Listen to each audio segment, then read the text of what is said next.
start here for Illawarra. Danger signs early, Drew. It's just way too easy. Big play for Melbourne. This is a big, big test for Illawarra now. Hawks continue to fight. They will not go away easily. They will not go away in front of their home fans. Timeout call. Illawarra's season hangs in the balance.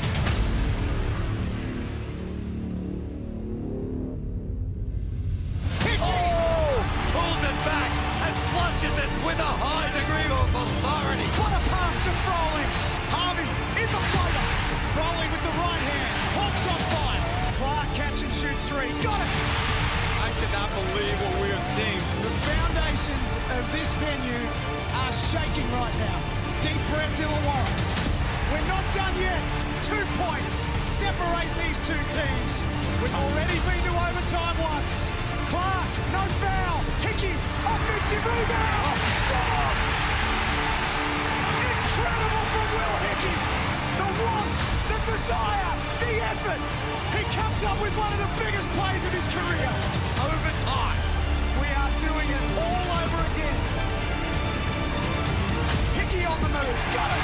Oh my. Illawarra making their move in overtime. What a performance by this Illawarra Hawks team. And they can soak this all in. Illawarra's season lives on. The fairy tale has another chapter. Tonight, it's Game 3. The decider. Melbourne, Illawarra starts now. Melbourne have been the front runner for most of the season, but that doesn't always translate into a smooth passage in the postseason, and they have learnt that the hard way, because this gutsy Illawarra team have turned this series into a genuine fight, and we head into Game 3 with it all up for grabs. The winner through to the championship series, and the loser will be left to wonder what if. Hello and welcome to the biggest night of the NBL24 season, where both semi-finals will be decided. It's Perth and Tasmania to come a little bit later on. But first up at John Cain Arena, it is Melbourne playing host to the Illawarra Hawks. I'm Jack Heverin. It is my honour and privilege to be here tonight. And this Illawarra Hawks team has been one of the most incredible stories in Australian sport in the last 12 months. The turnaround under Justin Tatum has been simply phenomenal. And for Dean Vickerman, he's 2-4 when it comes to facing elimination finals, but one stat which has been the most important for Melbourne all season long: they have not lost back-to-back games at any point in NBL 24. We're moments away from the tip. Let's get over to Nerily Meadows with two of the greats, Derek Rucker and Andrew Gaze. Thank you very much, Jack. Let's get straight into it, Gazy. Gary Clark has been a sensation for the Hawks, coming off 31 points and 16 rebounds. He says he's ready to back it up with another huge performance away from home. What do you want to see from him tonight? Gary Clark's been a huge problem, and it's one that they haven't really figured out. Not too many teams in the latter stage of the season have been able to figure that out. But if Melbourne United are going to get some sort of ascendancy in this one, they need to have a better game plan on how they try to contain him. Well, we thought that Luke Travers was going to be the guy that could handle him in one-on-one situations. But late in Game 2, we saw Clark start to go to work on not only him, but the rest of his crew as well. Essentially, he was unstoppable. Then he got on the offensive glass, started getting easy opportunities, but I thought that was the big dagger shot when you knew he was cooking, Drewy. One key part of the game that Melbourne United really need to improve on is the basic free throws. Chris Golding in particular missing a key one that would have pushed it out to a three-point lead. I spoke to Luke Travers before the game. He says that it's more about mindset than anything and delivering under pressure. Free throw liner would be Chris Golding down the stretch, and unfortunately he missed that one. It was turned out to be a crucial miss. They've been the worst free throw shooting team in the competition, so this shouldn't come as a surprise, but some of the guys that are missing, and it's the timing a lot of the time of when you miss those free throws, which can be just as crucial. So there's not a lot they could have done about that in their time off, other than try to head right. But also, Andrew, it's about rebounding as well. Illawarra started to cut into that lead in Game 2, when they got control of the defensive glass. When you combine that with Melbourne United's poor free throw shooting, you had a bad recipe for United. Let's see if they can fix that up right here. And Derek, what about the battle of the bigs? JLA up against Sam Froling. Who's taken the points so far and who takes the points tonight? Oh, there's no doubt Sam Froling has taken the points over both of the United bigs. Tonight, Drewy, right here in JCA, it's a new scenario. We all start from scratch right now. Yeah, Sam Froling's been a star. He's another one. They've got to figure out that problem or else they'll be going home and watching on the television. Watch us act like clowns on the screen. Jack, we're fired up courtside. The big boys are out there in the middle, ready to go. Let's get this one started, shall we? They most certainly are, Nez. Well done to you. Great to have your company around Australia and around the world for Game 3, the decider between Melbourne and Illawarra. Here are the starting fives for both teams. Will Hickey was highlighted by the guys in the Coca-Cola pre-game show. An incredible impact that young man has had on this Illawarra team. And you could argue that they wouldn't be here tonight had it have not been for Will Hickey and that play late on Sunday. Michael Aylan, Ruben Woolcock, Mitch Hare, our three officials. A spot in the championship series will be decided by the end of tonight. And if history's any judge, it's going all the way to the end, overtime in both of the first two games. Ooh. And an early foul on the Hawks. And JLA dished out an early elbow also, Jack. Gee. Letting the Hawks bigs know that the bows and everything. And what's happened here? Well, Will Hickey was asking for a review on the very first possession. We played 12 seconds. Too soon? And I think he had a reason to complain because it looked like JLA extended the elbow as he attempted to go up, but they can't overrule that. And Drew, you look already, Gary Clark is rubbing his right pec, high sternum area, and that might be something to keep an eye on. He's kind of holding his arm funny. Wallachul makes the first two. The stats are working in favour of Melbourne United because they've won each of their last 12 games after a loss, so they've been a great bounce-back team. And they've won the last 8 here at John Cain. So some good data trending in the way that Melbourne United would like. Sam Froling, as Derek said, has won the battle between the two bigs of Melbourne. He's been phenomenal, averaging 19 points across this playoff series. And he's fouled there. And Andrew, we saw in Game 2 United, the bigs were excessively forceful physically, and it got them into trouble. I'd love to see them come up and just run, and see if Illawarra have the legs and have the skills to go with the intensity level. I think they've been trying to do that. It's just they've been sometimes beaten on the counterpunch. The Illawarra Hawks have been able to run the other way, and this man at the free throw line has been exceptional in the way in which that he's been able to get up and down and put some real significant pressure on the defensive transition of Melbourne United bigs. NBL's Next Generation Award winner, Sam Froling. There's a nice find. Wallachul had Golding backdoor. Set play on those pin downs. They're trying to top lock it, and it was well read, well executed. Get Chris Golding a cheapie to get his night started. Mwani Swakala-Bullock responds to maybe a small smattering of applause from Illawarra fans here. There's not many. Well, with that early foul on Golding, you see they isolated him there in that pick and roll, and there really wasn't much resistance. As now Harvey picks up a cheap and unnecessary one.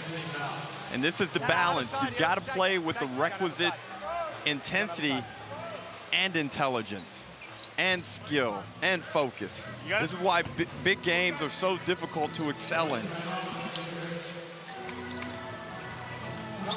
Game 2 on Sunday was a thriller, an overtime thriller, 113 to 108. The Hawks won that one at home. Travers with the take and score with the left hand.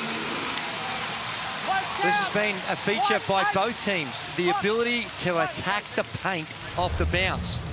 And who can solve this problem is going to have an advantage because both teams are trying to do it, and how you can keep someone in front and keep them out.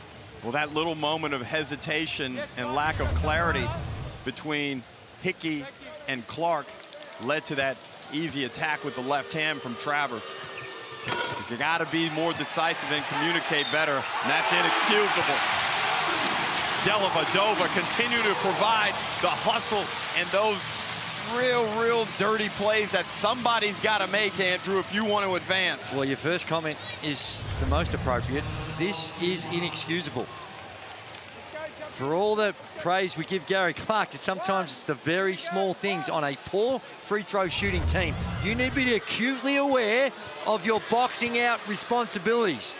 What about that reaction from Matthew Dellavedova too? He has played on the biggest stage in the NBA and won a championship, and you can see what tonight means to him. And he had a similar reaction in game 2, Jack, and that's what you love about him. This all matters to him. Froling cleans up the scraps and cuts it back to a three-point game. It was a feature of their game too, Ruck. Illawarra was points in the paint, Illawarra. They were able to find whatever they wanted down low. It all seems too easy right now for Melbourne United. They're going at Clark, aren't they? They're going at him and making him work. He did show signs of fatigue, and in this very intense series, not a lot of time off between games.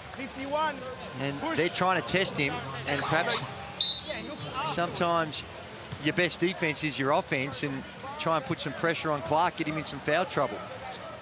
So this is the first early hurdle for Illawarra to climb over. Avo Hickey's been enormous for them, has 2 fouls, so he's out of the game perhaps earlier than Justin Tatum would have liked, and Justin Robinson checks in.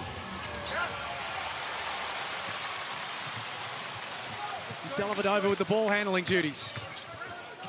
And Travers gliding to the basket, takes it at Clark once more, and Luke Travers has 6 early. We know their offense has not been a problem in this series, Andrew, but they look at another level tonight. Just the sync between the players and the way they're reading off each other and cutting. Well, right now they're picking on Gary Clark. They're going at him. Clark's turn at the other end.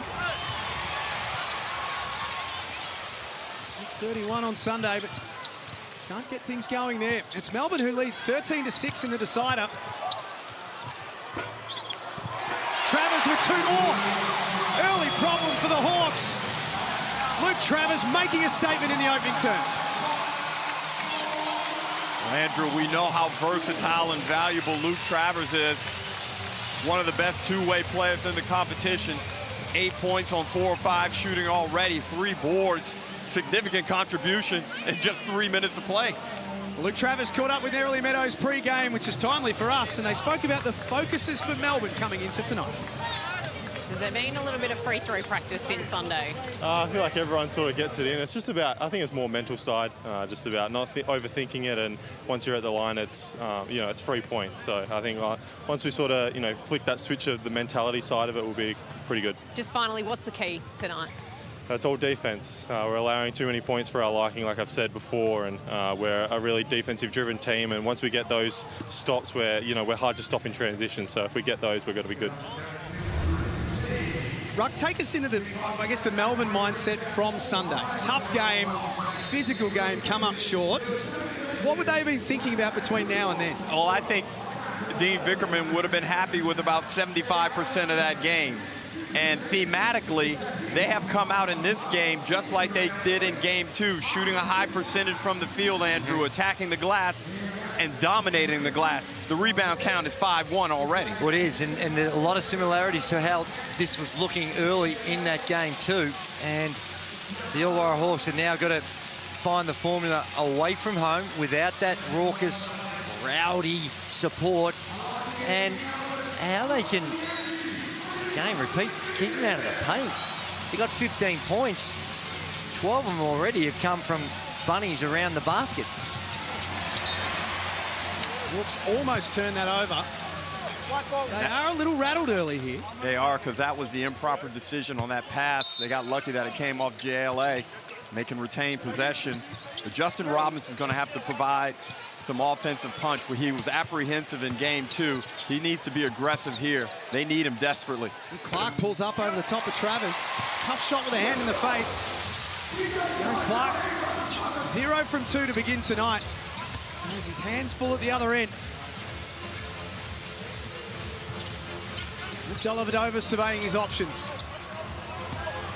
Lala Chul has the size advantage over Harvey and exploits that. It's a double-figure lead early for Melbourne. Just getting to their spot. And it's almost like every one of the Illawarra Hawks now feels like they're on 3 fouls, and they're so tentative on the defensive end, afraid of the contact for fear of a foul. He's not playing with the same fluency right now. Dellavedova for 3. And it rims out.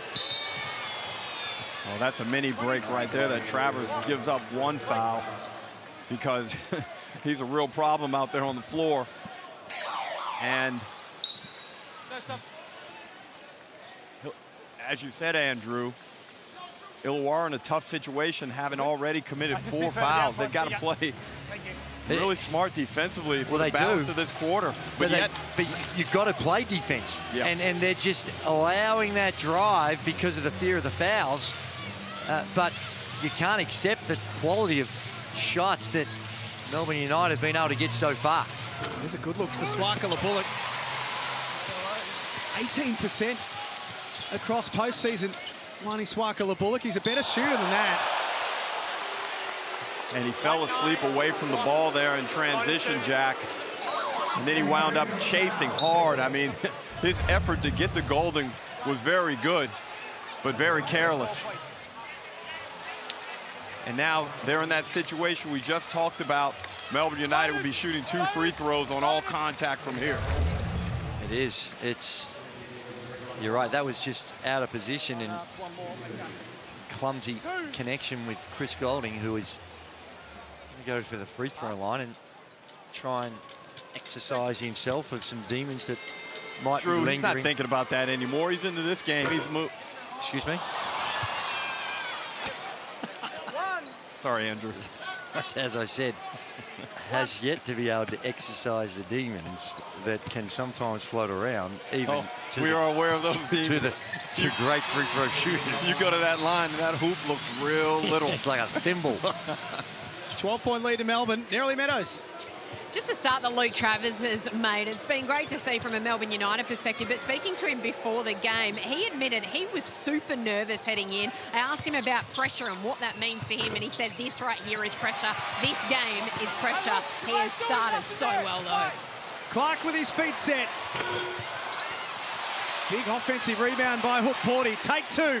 He's not missing twice. Andrew, you know the golden rule. If you get that ball right back within about 7 seconds, you let that thing fly from the same spot. There was no way that guy was missing that next one. 21-6 United. Alarm bells ringing everywhere on the Illawarra bench right now. They can't score, and they can't stop Melbourne from scoring. Froling helps their cause. He'll go to the free throw line to help stop the bleeding. And while he goes there, look at the Harvey Norman replay with the Clark. There's the miss, but he's in almost the exact spot. What a great kick out by Hook Porty. But just a quick shout out, because Sam Froling is playing with a very heavy heart. Yeah. His uncle, Trevor Lynn, passed away yesterday.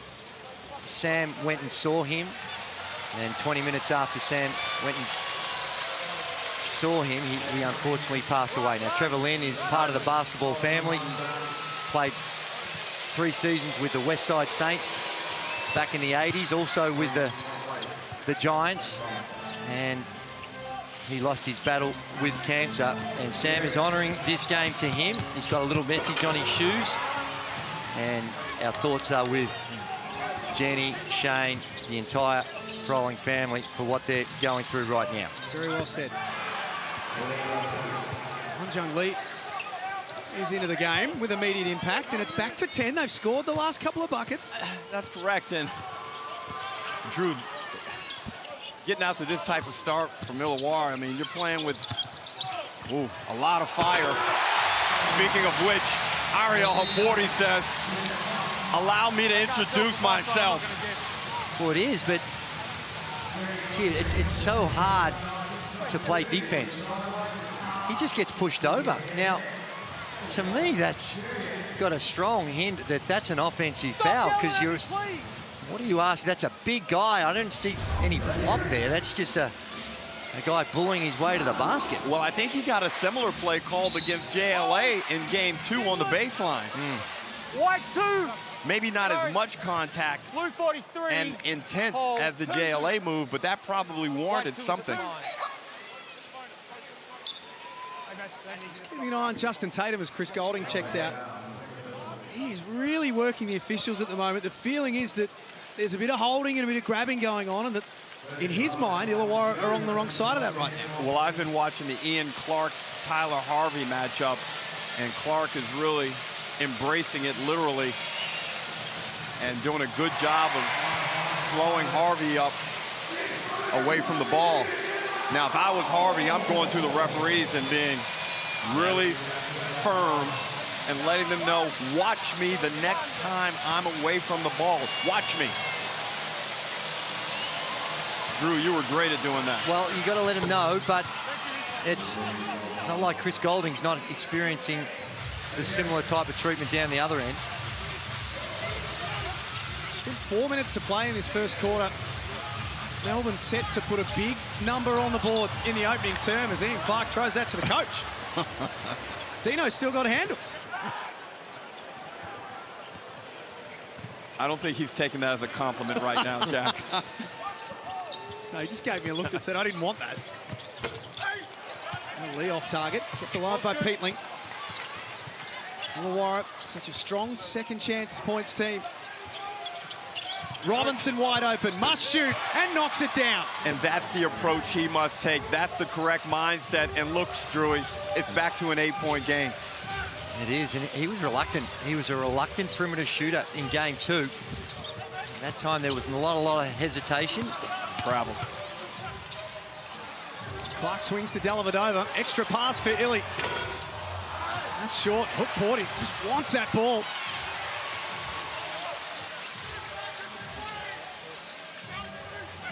Shot clock down to 7. Here's Clark on the move. He drives and like silk lays it up. It's really physical in there.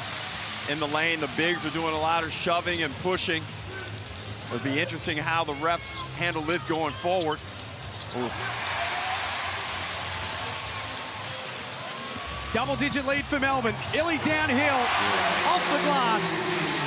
They have 27 points and there's still 2.5 minutes left in the term. And it's relentless. Every single possession, they are flying in waves. All 5 guys are running the floor. Tough to guard, enormous pressure, but there is an early encouraging sign for the Illawarra Hawks when Robinson knocking down his second. Well, Drew, they're getting hit in the chin hard, but they won't fall down. They're staying alive, continuing just to be pesky. They got to get some stops up. This is crazy.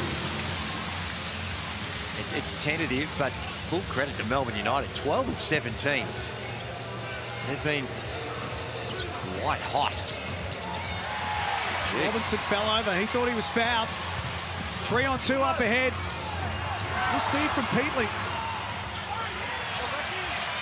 Froling walks the tightrope right in front of the official, who says, keep going, boys. And then good hands from Bowen. Knocks that into Peatling and Melbourne get the ball back. Got back on the floor. Well, that was not the prettiest phase of basketball right there. As Harvey and Froling will take a break. And you get the feeling things could be a lot worse for the Hawks. But 11's not bad, Drew. No, we've seen them come back from this already in this series. Given the challenges they're facing, now they're mixing it up. They're showing a 2-3 zone, but I don't know whether it's a number of passes. It does seem to fan out into a man-to-man coverage. His hands from Hickey back out on the floor with 2 fouls, but there's an example of the energy that he brings. Found the cutter lead. And Clark called for a little push in the back. And it looked like a goaltend too. Push. 2. No. Always a tough one. It'll be easy to see it on the replay, but good action. The penetration. Clark just on the high side. And that's a good block. Still going up. Yeah. Hadn't reached his apex yet. Good block. But going back to Dave O'Hickey, he gets credit with his energy and his potential as a defender, but Illawarra are a significantly better offensive team when he's in the game. Individual offensive rating of 125. Outstanding. That's off the charts, that sort of number. League average is 112, 113 for those out there that aren't around the advanced metrics. So 125 is elite. Last minute of the first quarter at John Cain Arena. Game 3 of the playoff series. The winner will go through to play either Melbourne, Perth or Tasmania in the championship series.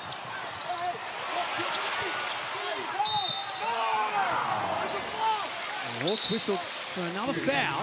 Well, this is getting to an alarming stage. 7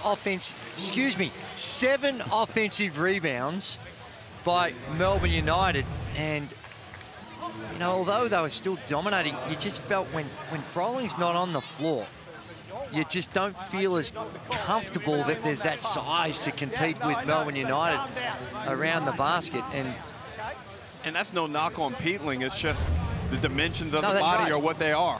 And the long arms. And I mean, Travers is the same height as Peatling. Yeah, no, I know. Probably got the first one wrong. They do have Lockie Olbrich at their disposal, but he was a DMP in game 1, Ruck, and only 4 minutes in game 2. quality 4 minutes, though. I thought when he came on, he gave him a little spark and did nothing wrong and served a really good role for him, which they need that banging, that inside presence just to take up some space at both ends of the floor. And buy some quality minutes just for Sam Froling, where you don't go into scoreboard deficit because Froling's on the bench. Right, young talent, originally out of South Australia. Robinson for his third 3 of the quarter. Justin Robinson.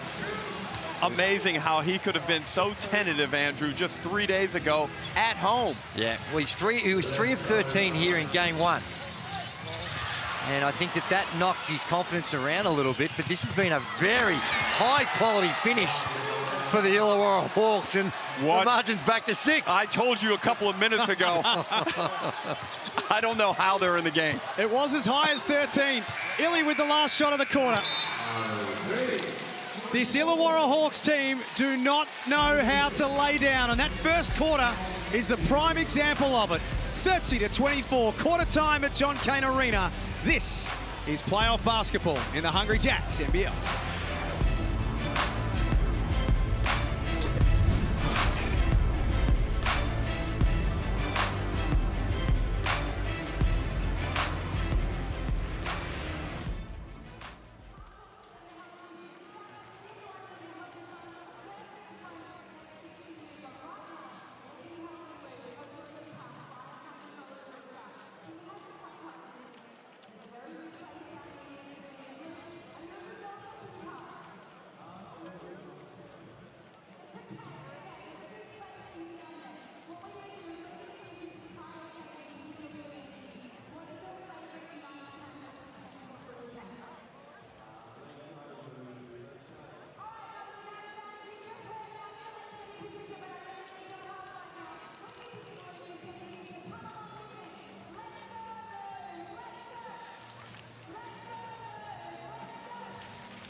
Quarter time at John Cain Arena, game 3 in the playoff series between Melbourne and Illawarra.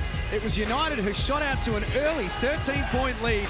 Everything was working for them offensively, and they had all the answers at the defensive end. But full credit to the Illawarra Hawks. They fought their way back, and it's just 6 difference at quarter time. Derek Rucker and Andrew Gates. Well, Drew, I just thought it was a game, it was a quarter heavily dominated by United, but yet the Hawks wind up now with the ball only down 6 and withstood a significant body blow by Melbourne United. It is, and Robertson is becoming an X-factor in this one here with those 3 threes in that first quarter.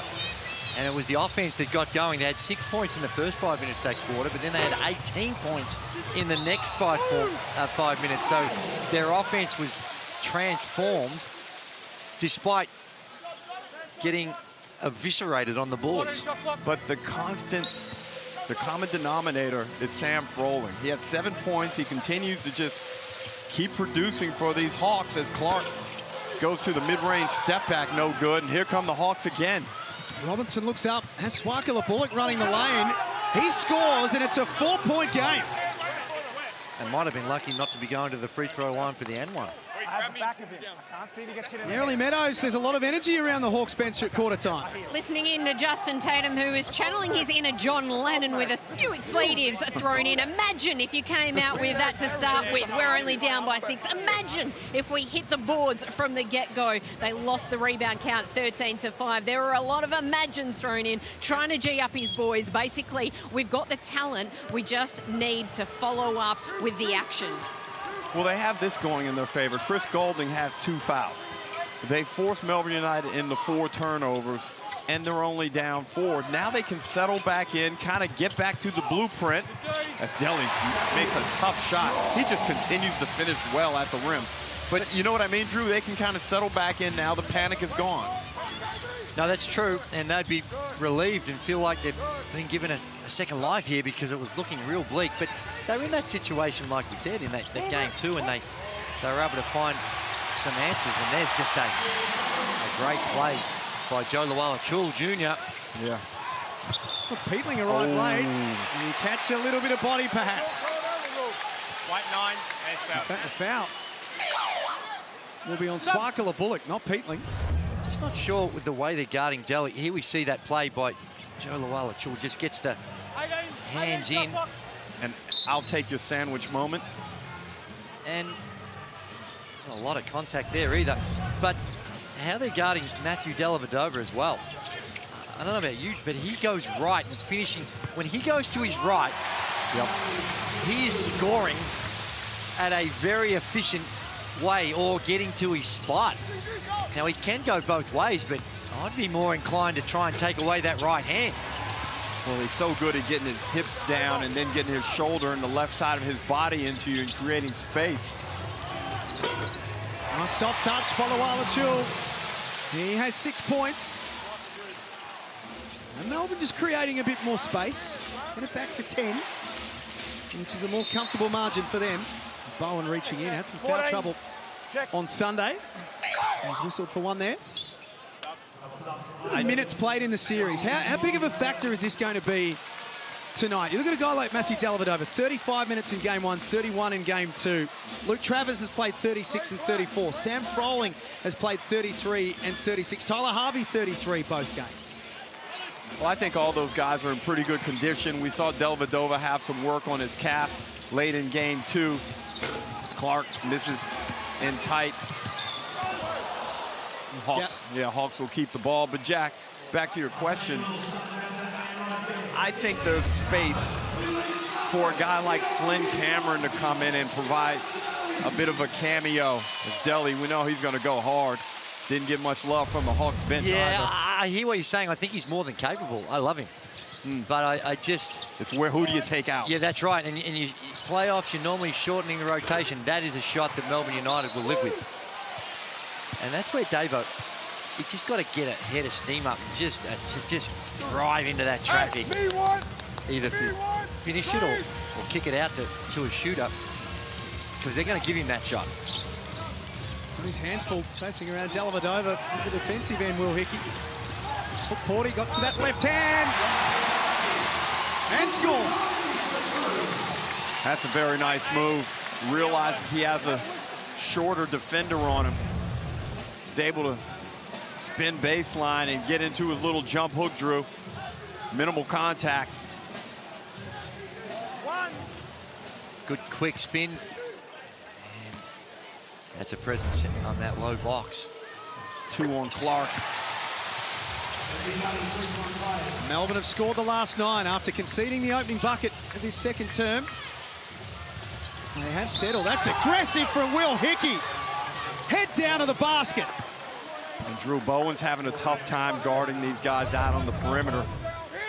You might have to look at Tanner Krebs in lieu of him, because in that switch there, bad geometry. Oh, it is, but that is a fantastic finish by Hickey to go underneath the arms. And, well, maybe Dean Biggerman heard you, because he said, Kyle, we need to have a chat about some things. I mean, you can never fault his effort. His effort is outstanding, but, you know, with young players, they have to learn just the nuances of the game. And that's, he's in a tough spot. Matthew Delvedova had him, they switch, he's full steam downhill. That is a tough cover. 39-29 at John Cain Arena. Still to come straight after this. We take you to RAC Arena. Porty will be on the line once more. The Wildcats and the Jack Jumpers in game 3 of that series is still to come. And people have been asking me all day. I'm sure you've been getting the same line of questioning, Andrew, about who's your tip, who's your prediction. This game, I feel like the home team will pull it out, but based on the Hawks' grit and determination, we've got a challenge. Got a challenge here. And you know my philosophy. I'm not looking to challenge before the 4th quarter. Well, the thing is on this one is I actually thought there was an offensive foul, but they can't go back and say, oh yeah, you pushed off, so therefore there needs to be clean. Now, I think it was it a hands foul they called? Yep. So if it's a hands foul, whatever happened before it won't come in. But have a look here. You see the right arm? The right arm there, just a little bit. See that separation? And then if he's come down and slapped the elbow of Hook Porty, that's the one. Now, I don't know if we can see it, but I think that's what they called the foul for. So he pushes off. So there really shouldn't have been a foul call. If anything, it's just play on. But look at Froling's left arm here. So there's the push-off, but then it's the slap on the elbow. The push-off has occurred. Yeah, but yeah, we can't see that. The left hand, you see that slap on the non-shooting hand. So to me, that's either an offensive or it's play on. So just to confirm what Drury said as well, that you can't challenge other actions within the play, only what has been called. So you could probably mount an argument there is a push-off from Ariel Hook Porty, but that's not what's being challenged. After review, the coach's challenge is unsuccessful. The call on the floor is confirmed. The foul will remain on white 13, 2 shots, blue 15. I reckon it's something, see, I believe in certain calls in the NBA, they have that rule. If they go back to it and they see something, yes, then they're prepared to look at it. And it might be, as we advance the rules, that those types of decisions can be overturned as well. And Porty has come out in this game 3, quite aggressive on the offensive end, trying to put pressure on Froling, knowing if they can get him in foul trouble. Hook Porty to shoot free throws. A reminder, of course, the Harlem Globetrotters coming to Australia this year. Unparalleled fun for the entire family, and it's coming to a city near you, so jump online and grab your tickets. Hook Porty makes 1 or 2. Now Tyler Harvey hasn't scored. He's only taken 1 field goal. It's time for him to get into the game. A bit tentative, picking up the dribble there. Away from Dellavedova, so Hickey had to levitate in the air. Great hands. He won it back and gave an optimum look for Gary Clark, and that rattles out.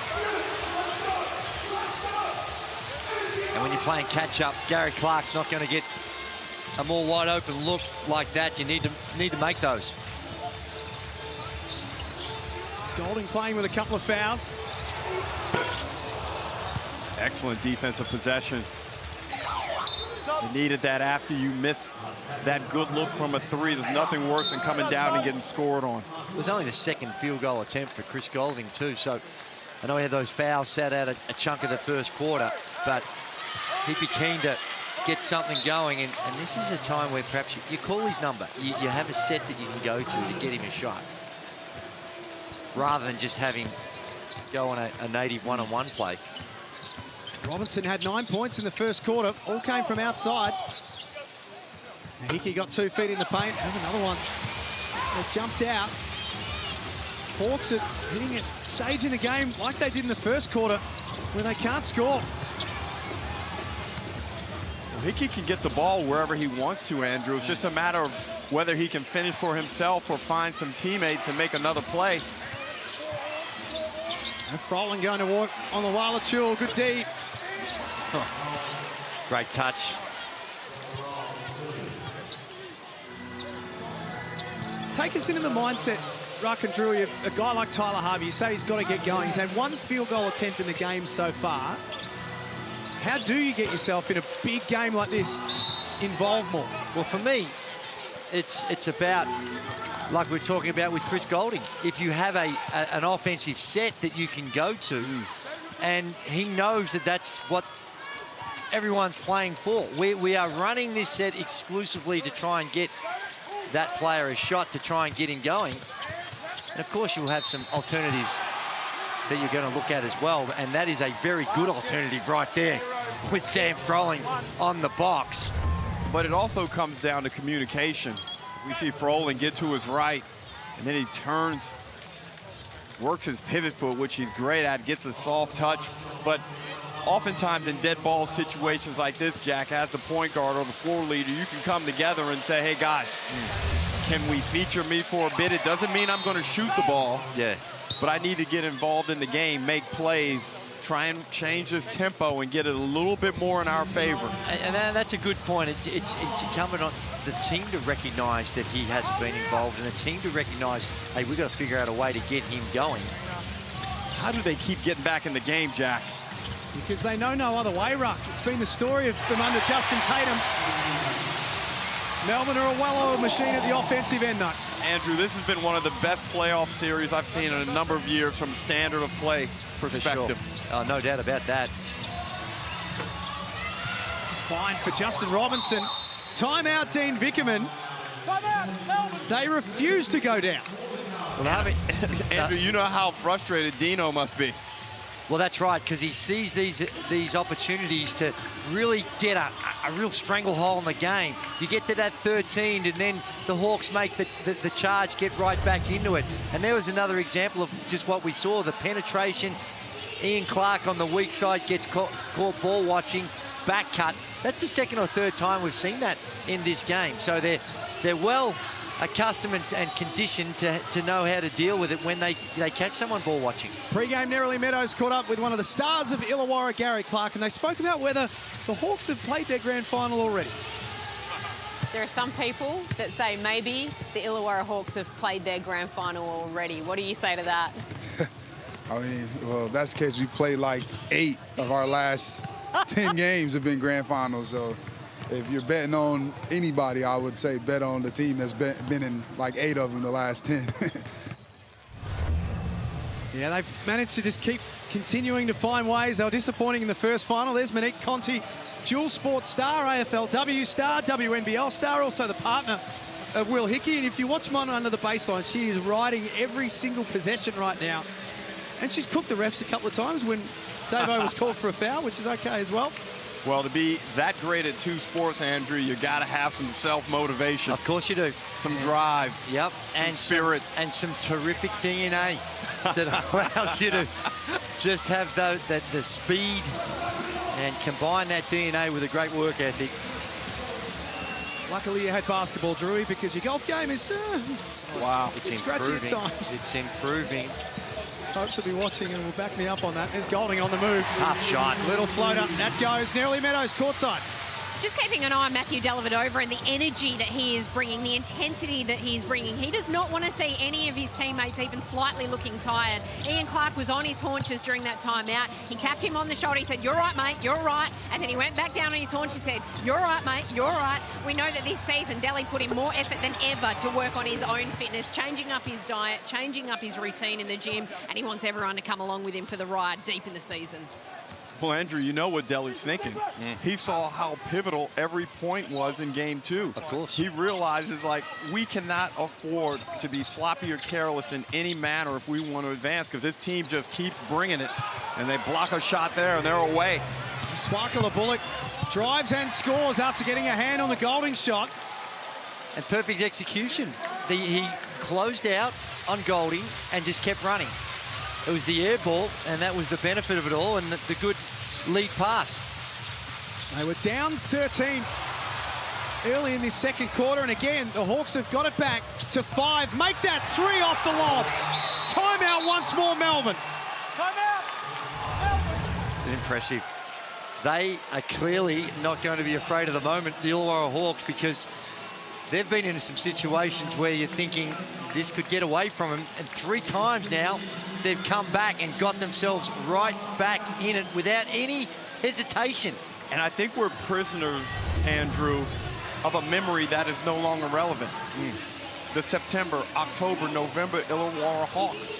And I think there's still, in our evaluation, that lingers present. But that has nothing to do with who this team is, and they're showing it right now.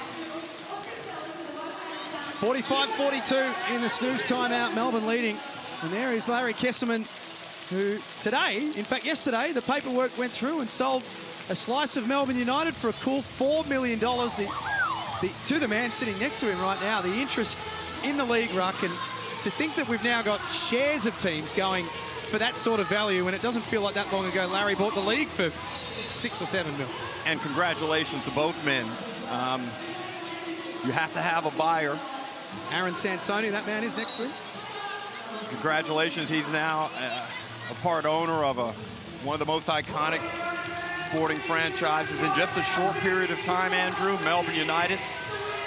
And the league continues to garner interest from a wide variety of entrepreneurs and businessmen. And you know what, Andrew? It's not going to get any worse. You wouldn't think so. It's only going to get better. Expansion talks of perhaps Newcastle or the Gold Coast. Places have had a franchise in the past. It'd be great to get a few more teams in the competition. There's enough talent, I believe, to support it. 3-point game at John Cain Arena. Shea Illy wide open. Great set out of the timeout for Melbourne. Well, that was big. They overcommitted just a little bit. Enough space to allow Illy to line that thing up. Robinson swings to Harvey, has drawn a lot of attention so far. I know, I'm trying to get him for you. That foul called on Travers, I'm trying to get him for you. At a better angle that will be a problem for him. That's now 2 as well. So 2 for Travers, 2 for Golding, 2 for Kyle Bowen for the Hawks. Clark, Swakala Bullock, and also Hickey with a couple of fouls. And Andrew, 2 minutes 19 on the clock. Wow. The biggest 2 minutes of the Hawks season right here. They've done so much outstanding work to get this lead to 5. If they can hold it right around this level, I'd even go out to 7 points. If they consider it, you could consider it a win. Oh my. Travers, they were dropping in the first quarter. Robinson surveying options. Here's Clark on the move. Doesn't get it to go. And these games really, really hard to officiate. And some contact we know is in just the course of the game, like we saw that little graze on the non-shooting out. There's contact there, and we think, well, that really shouldn't be called. Travers goes down there, and there's a lot of contact, and there's no call. But it's so intense these games are not easy to officiate. Well, you know, we hear a lot of complaints about the officiating and everything, but this isn't an Australian problem. The NBA has just made adjustments 100% to how they officiate the game. And they didn't wait till the offseason. They said, nope, right now we're changing things, and it's had an impact on how the game is played, on how players are scoring points, and on results. So it's a tough job. There's a reason why I don't do it. No, it is a thankless, tough job. I just thought it was because it didn't pay enough. But... Oh, well, that's true, too. 48-44. Last 2 minutes of the first half. Back down to Illawarra. That's always an answer. He takes his tally up to 8. I think they got to do a better job of trying to half run or deny anytime the bigs catch it down low. And they're catching it deep, too, aren't they? That's it. It's so deep. Just try and force them out like there. Now, it's different with Clark, but that's a better result. How did he manage to find Swakala Bullock? Composure. He knew there was someone had to be open. The double team came and didn't panic. Wow, there's a bonus.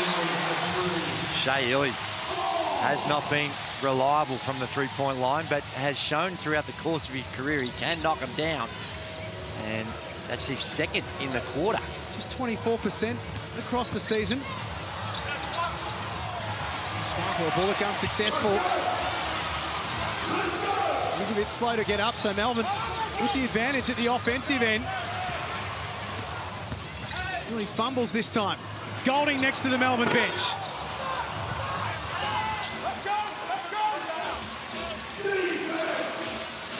Hawks continue to hang in. This Harvey was out of control. 2-on-2 up ahead. Illy was impeded by Robinson. Well, that was just a careless series from Illawarra. They had an opportunity just to play with some poise and control. You look at this replay, Harvey gets in there, unsure of what he wanted to do. And Illy pushes it down their throat. He'll go to the line to shoot 2. Drew, we said 7 was acceptable. Illawarra will have the ball to close out this quarter. This lead's going to be 8 or 9, or possibly 7 in a worst-case scenario for Melbourne United. 80% from the free throw line in this series, Shea Illy. Just trying to do me mess. Oh. That was short from the time he left his hand. Oh, short. Brad Newley watching on. Still searching for that first championship ring. His professional career will come to an end at the conclusion of this season. And he said he'd love to go out on a winning note. And the final possession of the first half belongs with the Hawks. Multiple times they've been down double digits. And they continue to fight. This is the play they ran in critical moments. It's the drag screens up the top, and Clark's the second screener, and he gets a brush screen from the first screener, and then just they switch it, and he's got that size advantage.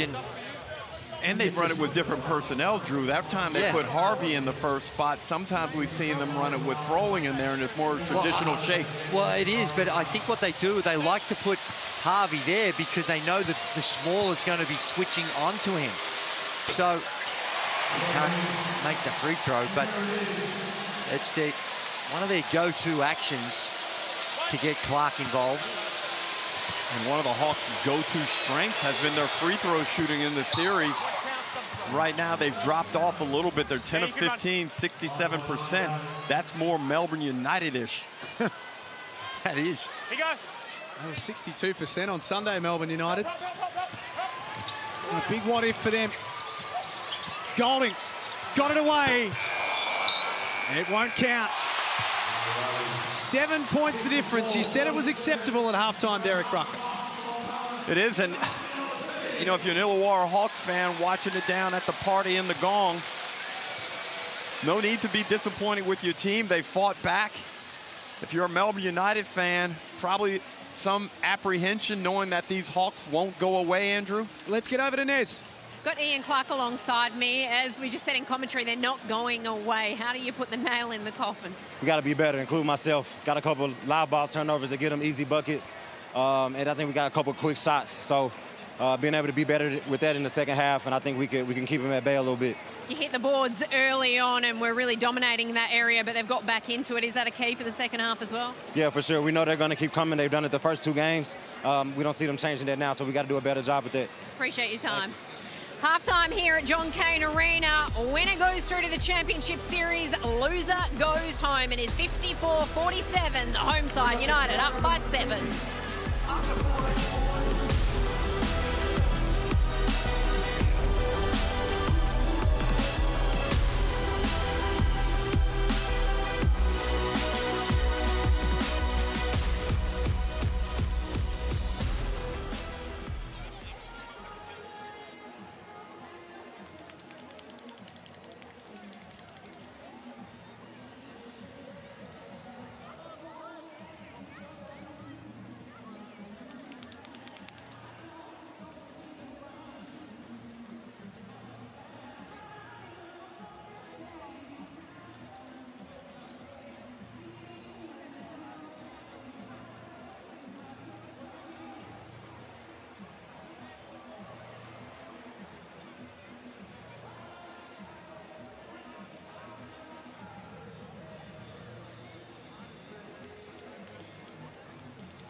So far, from the beginning to now, just early on, just trying to figure out where I can, kind of help find identity of Illawarra. I'm just coming in being selfless, and I think that's what, a lot of people, talked about how slow my start was at the beginning, but it's probably one of my worst flaws is just how selfless I am. Things are going well now. We're playing well.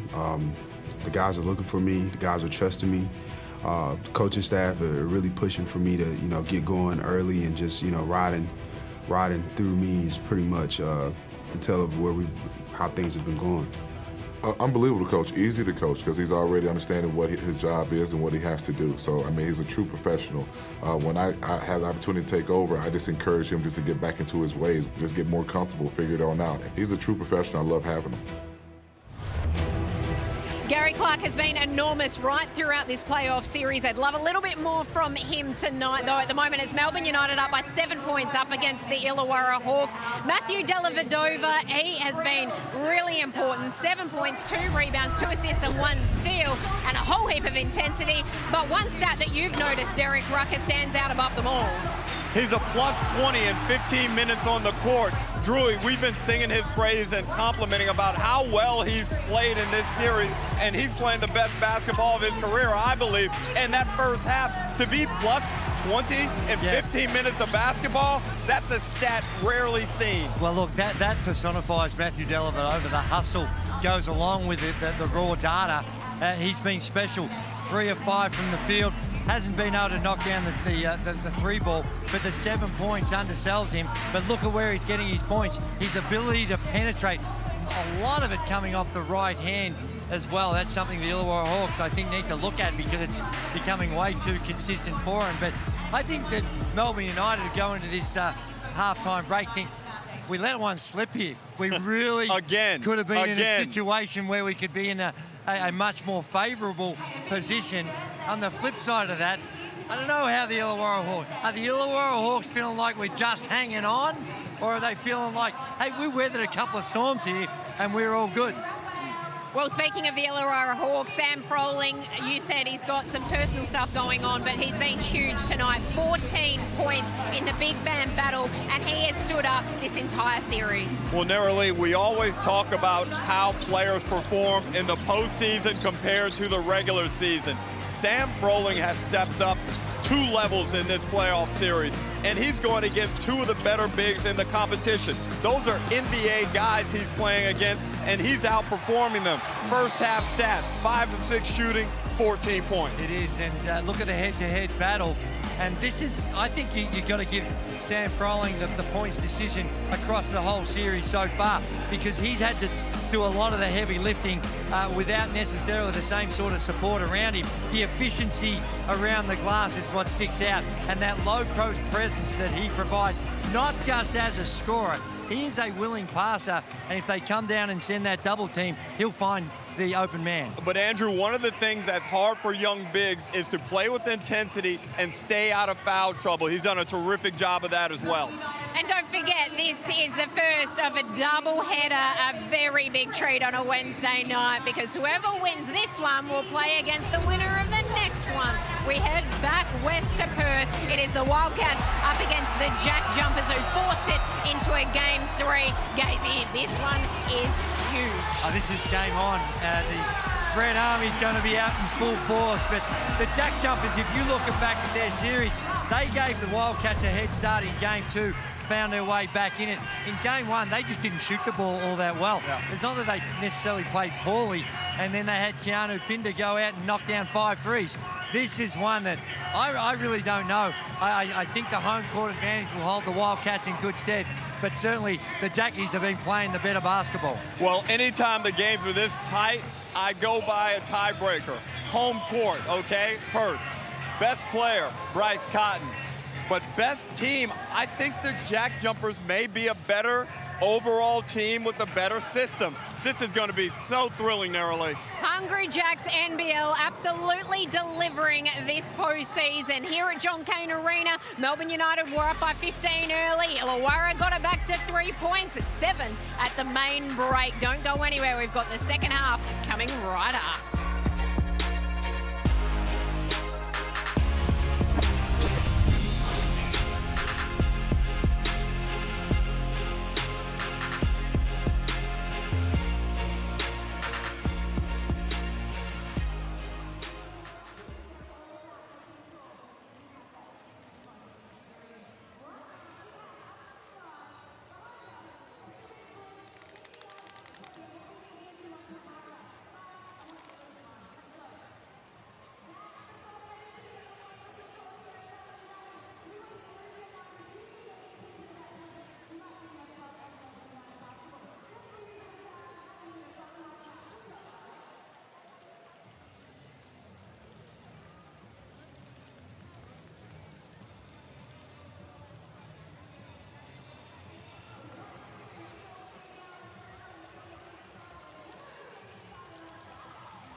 to our coverage. It is Melbourne United up by 7 points up against the Illawarra Hawks. Winner goes through to the Championship Series. United assistant Reece Carter with me. What was the message at halftime? Just getting back to us. You know, we started the game playing our defense with our pace, you know, getting the shots we wanted, and you know, probably went away from it a little bit there. Their pace going the other way really got us, and then we just need to clean up a couple of little rotations defensively. How about Matthew Dellavedova, plus 20 in the plus-minus? Can you talk about his impact? Yeah, he just wants it. Like, he just wants it more than anybody else I've ever seen. It's this time of year, this is why he's here. He wants to win a championship, and he's not going to stop until we get it. We know it's your birthday tomorrow. It's been a good omen this series. Happy birthday for tomorrow. Thank you. Let's hope that works. 50-47 at John Cain Arena. Game 3 in the semi-final series. A reminder, Perth and Tasmania to come next from RAC Arena. And you know what else Matthew Dellavedova's doing? To me, he's also putting his hand up for what might lie ahead later in the year with Paris as well. And you can see the relentless way he goes about it, the defense he can play. Sure, he's not the same player he might have been in Rio, but he's still got a lot to offer. That's too easy. Way too easy. Straight line drive from the elbow. That's not going to get it done. Now, Andrew, going into that half in the final 2 minutes, I said it was critical that Illawarra hang on as Harvey. They run a set for him. No good. The first 5 minutes of this third quarter are vital. Illawarra cannot lose. They need to get into United's lead. Well, Harvey, like he was in game 1, only had 1 field goal attempt in that first half. That was only his second. And Travis wins back possession. Golding pulls up from long range. Tyler Harvey was the man who took them back into it on Sunday. 17 of his 23 points came in the second half.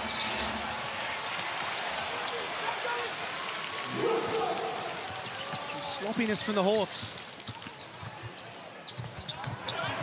Illy leaves that one short. By and large, it's been a clean game. Only 13 turnovers in total. Swakala bullet cross court for Harvey. Now 5 on the clock. They've been patient, the Hawks. The time has come. Great pass. Golding with the block.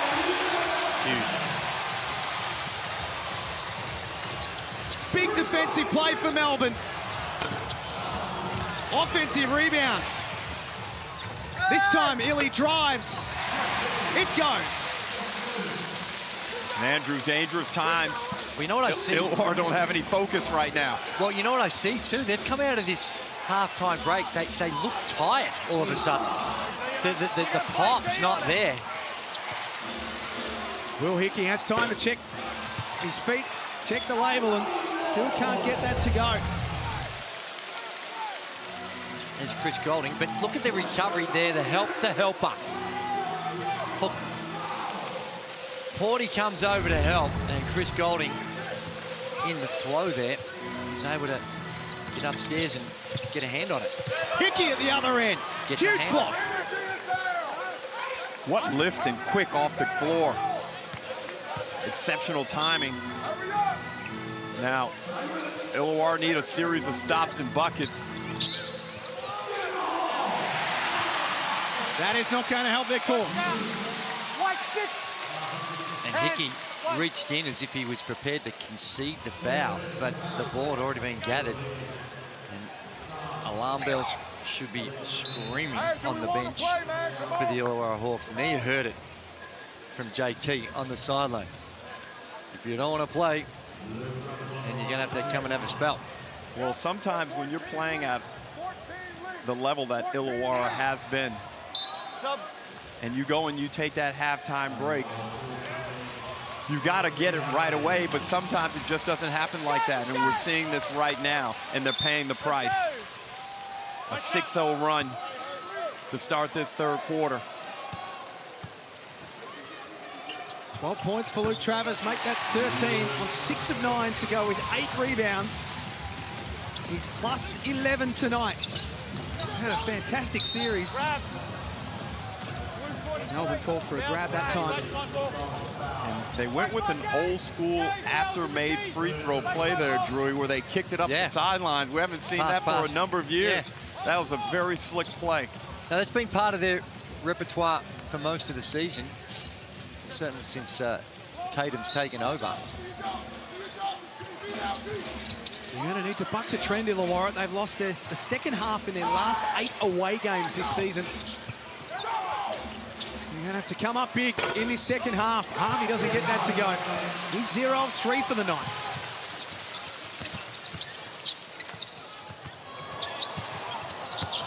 Golding inside for Travers. Timeout, Illawarra. It's been all Melbourne to start the third quarter. And is this their move to get them one step closer to the championship series? Yeah, they're just, the sparks just hasn't been there coming out from the halftime break, and Melbourne have been relentless. The constant pressure they put on the rim, off the bounce, the penetration, the extra pass. Talk to me. Did we lay down? Are we lay down? Are we done? Come on, my man. Come on. Like, stay on the ground on guys. Make them shoot over a hand. Get the rebound. We got to jump for it. We just can't tip it. Then we got to drive the ball on them. Drive the ball. Take the shots that they give you, but drive the ball. We're working on drives and pistols, drives and hooks. Drag it. We're getting down there, but at the end of the day, we got to stop. We can't go back and forth, my guys. We're not here to lay down. We need this 2 minutes right here. Out of anything, we need this 2 minutes. Come on, man. Dig deep. Luke Travers has been vital in this run. 15 points, 9 rebounds, and making a lot happen off the bounce. We see Opal, superstar of the WNBA and international basketball, Beck Allen, in the house. You know, that chat at halftime. She's in town for a few weeks, which is great. Eddie Betts, one of our NBL Finals ambassadors. Well, that timeout, that was, yeah, there's a bit of strategy in there, what they want to do, but that was just Tatum just talking about, this is a gut check time. How badly do you want it? And is it just getting too hard? 9-0 run to start the third for the home team. Justin Tatum said it's all about the next 2 minutes. Now that possession had a bit more of the pop that we were used to. And they're gonna have to keep that up. Drew, when do you start picking the ball up the floor a little bit more and start trying to apply some pressure? Well, because United's got a good offensive rhythm at the moment. Yeah, absolutely. And I think you need to do that, be a bit more disruptive. But the problem you've got, if you're Tatum and you're watching what you see out here, sometimes you're looking at your guys and saying that might be too much to ask. What are the best chances to get some stops? Just try and pack this in and keep them out of the paint. Because right now, the way they've come out after halftime break, he wouldn't be instilled with great confidence that there's that level of determination that is needed to pick him up and extend the defense. Part of that, you wonder, is what we're talking about in the second quarter, the amount of minutes that the stars of this series have played for the likes of Froling and for Harvey and for Gary Clark, whether it is starting to catch. He's carried a lot of the burden. And he probably needs a touch on the offensive end. He had his shot blocked early. They got to keep trying to get him easy looks inside. Golding throws that away. That's deep from Wan Jung Lee. A little win at the defensive end for Illawarra. But they're after more ends at this end of the floor. As requested, down to Froling. And he's fouled.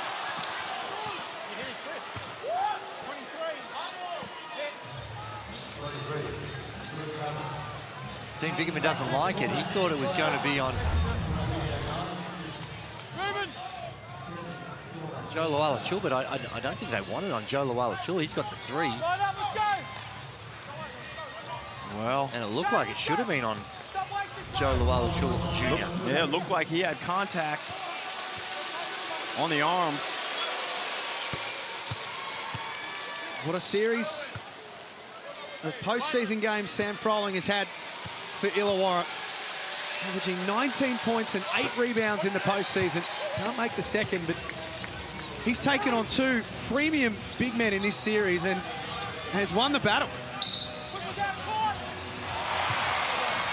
He has CG steps out of bounds. and not impressed with having to come out of the game. No, we just hit one, but he'd actually stepped on the sideline. Now, this is an interesting substitution they made, because we saw in the first quarter they got off to that great start. They made a change at about the 5-minute mark, and it gave an opening for the Illawarra Hawks to come back in. Oh, my. And a 4-point play will help their cause. 21. Hawks run a nice set for Young Lee. Comes off that weak side. That's in rhythm, Drew. Ball's well delivered. Clark gets him on the shooting hand. And one opportunity. 4 gets you back into the game quick, Jack. Easiest way to play catch-up. Young Lee, only 2 points on Sunday in 18 minutes. Hit 12 in game 1. So we're back within single figures again. And at some stage in all 3 quarters so far, we're having this conversation with the Hawks again, where they've been down double digits. Ooh. And they just accumulate. They just continue to find ways to hang around. They manufacture comebacks. And they get a few stops. They get out on the break. Illy's in their fight. Ooh. Now, Harvey wants the challenge. They've already used it. They're all gone. They're ta-da. No mas. Drew, what's my rule? What's that? Don't use them before the 4th quarter. Yeah, there can be critical stages early on in the game, but you'd want to be 100% sure that you're going to get it right. Nerily Meadows.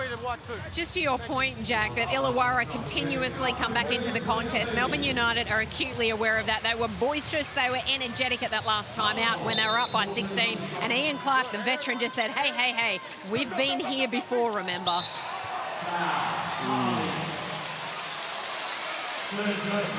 2,002 seconds for Tyler Harvey. And Harvey's got to be better on that play.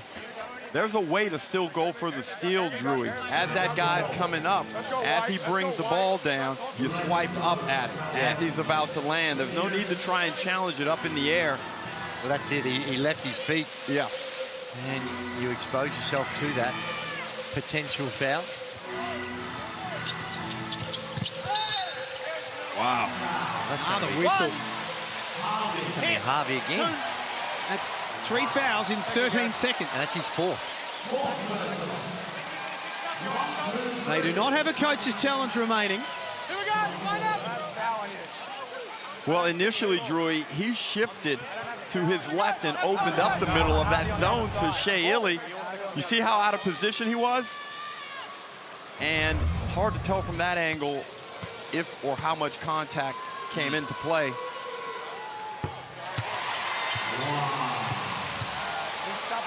It was a zone, and there was no responsibility for the ball, and Shea Illy caught him napping and just split the 2 guys at the front of that zone, and they were playing catch-up and put themselves in a vulnerable position. Even when you're in a zone, unless there's some strategy, see how there's wide open. They came straight down the middle, a little glancing blow on the shoulder. I thought Robinson got contact first on the forearm. 65-54 at John Cain Arena.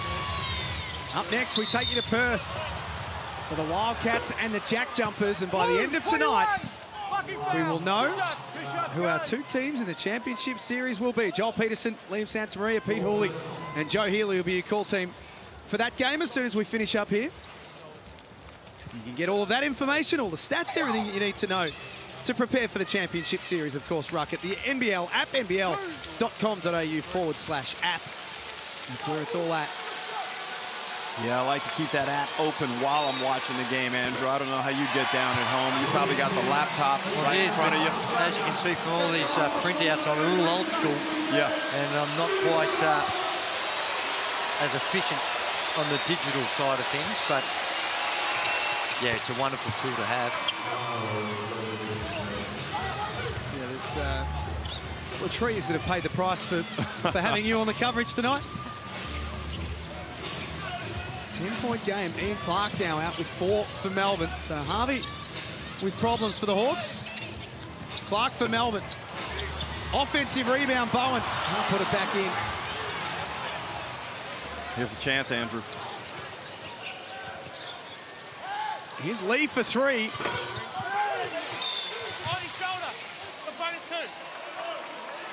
Late foul against Melbourne. And Matthew Dellavedova. It's going to be 2 free throws too, because they're in the bonus. He's on the rebound.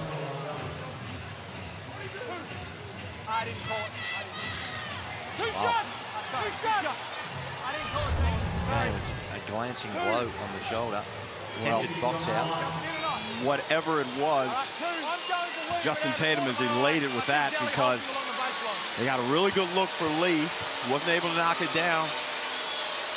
And now Hickey knocks down the first, and they're slowly creeping their way back into it. They're hanging around. At the very least, they're hanging around, and scoreboard pressure is going to be important. I think that the mindset and the offense of Melbourne United, when they're playing with a relative ease because of the margin that they've got up their sleeve. Illawarra Jr. had some work to do. Lee screams down the floor. Now Hickey drives, finds Froling. Illawarra will be shooting more free throws. They're asking some questions of Melbourne. Well, they are. And Drew, with the 4 fouls on Ian Clark, it disrupts that guard rotation a little bit. Shea Illy's going to come out of the lineup. And with Robinson playing at the level he is, he's had a very good game today. 11 points on 4 or 5 shooting, 6 assists. So he's out there really managing the game well. And right now, he is going to have Dellavedova on him. They have a quickness advantage in the backcourt with Robinson and Hickey against Golding and Dellavedova. 65-58. A reminder, it was a 16-point lead for Melbourne. A couple of minutes gone in the third quarter. The Hawks are hanging in. Golding with a step back. Pure class. Huge on 2 fronts. Huge because it gives them back their 10-point margin, but also for Chris Golding to see one go in as a goaltend. But Jack, cast your mind back, and my memory, here we have a look at Chris Golding's step back. That's a tough one, but there's a bit of a feel from this game like we saw a couple of seasons ago when they're up against the Jack Jumpers in that Game 3 at home, seemingly with a margin for decent chunks of the game. And Chris Golding's going to the free throw line to shoot 3. Robinson doesn't like it. They don't have any challenges left. Well, fairly simple, just a little contact to separate. And oh dear. I don't understand what you're doing, mate. Play the game. Stop it. that's close. After a lot of deliberation, it's a tough break. Maybe you don't need to go in as hard, Drury, on the closeout. Golding continues to struggle from the free throw line. Talking to himself as well. He's mumbling and trying to figure it out. What's going on at the free throw line? Can be contagious. When you see others missing, he's been a 75% or 74.3% free throw shooter on the season, which is pretty solid.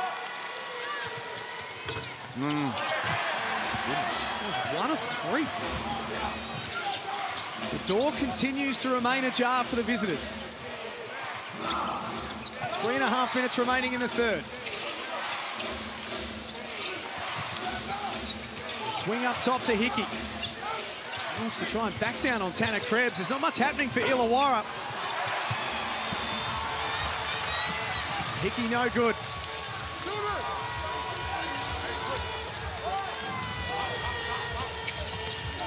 Here's Dellavedova. All sorts of room to fire. Can't score. Nor can Hook Porty. Wow. Couple of wide open looks. Clark's got to get the ball, Drew, and be assertive right now. Robinson running the point for Illawarra. Kicks it back out to Gary Clark. Just 8 points for the night. Defers to Robinson. The shot clock ticks down to 3. He scores and wanted the bonus. Drew, if they just spread them out with Clark, Robinson, and Hickey in the matchups they have, I don't think they can be defended effectively. Help, step up. Good, good. Krebs wide open. Hasn't seen a lot of action in this series. Important bucket for Tanner Krebs. Just his 5th point of the series. Massive bucket in the context of this game. Double figure margin once more. Robinson has already hit knockdown 3. Hickey with the offensive rebound. This kid has no chill. He's got a nose for it. He positions himself well. He knew he had a bigger hook Porty there, but the shuffling into hook Porty before the ball's even hit the rim to get that position and that advantage when you're undersized. Really good basketball. Now, watch. He's so quick off the floor, Andrew, and good job of not traveling. And earns the foul. Goes to the line. 7 rebounds for the night for Will Hickey. To go with his 6 points. His 3 steals and his 2 assists. And Jack, about 10 minutes in real time ago, there was a sense that this was going to Overville, that it was trouble for Illawarra Hawks. Well, they're not out of it yet. They're back now. Well, it is. They're in touch enough to be realistic about it, but you want to see them. They can get this down to 6 or 7. And there's Burgers. Code word is jumping for Melbourne basketball fans. As Hickey misses both. Krebs can't come up with it. Blanchfield out there to knock down 3s. That's a wild one. Gary Clark with an offensive rebound. Has Robinson, who cuts a sway to the basket. And that's a great pass by Gary Clark. He passed him to a spot where he knew he'd have an advantage in the closeout situation. Gary Clark hasn't taken a field goal attempt in this 3rd period. Well, Drew, he needs to. He needs to get some shots up. I don't care who's guarding him, what the situation is. It looks like they're just trying to put him in ISOs. Just get him on the elbow, a go screen, set him out, and allow him to go one-on-one. They need to send him off, get a little bit more action for him before they get him the ball. Is he on weary legs? I think so. Perhaps, yeah. This player just sitting out on a wing. Hickey. No good. Robinson didn't get it away in time. And Clark is hunched over on the far side of the floor from us. He's fatigued. He needs one, but I just don't see how they get him one. Maybe you come back with Swakala Bullock. Well, they have. They brought in Swakala Bullock, and now they'll give Clark the break. Drew, you hate to do it, but now's the time. This is his final breather. He gets a minute here, and then he gets... Yeah, you can see him exhausted at the bottom of your screen. But he gets a minute here, plus the 3/4 time break to buy him a little bit of extra time.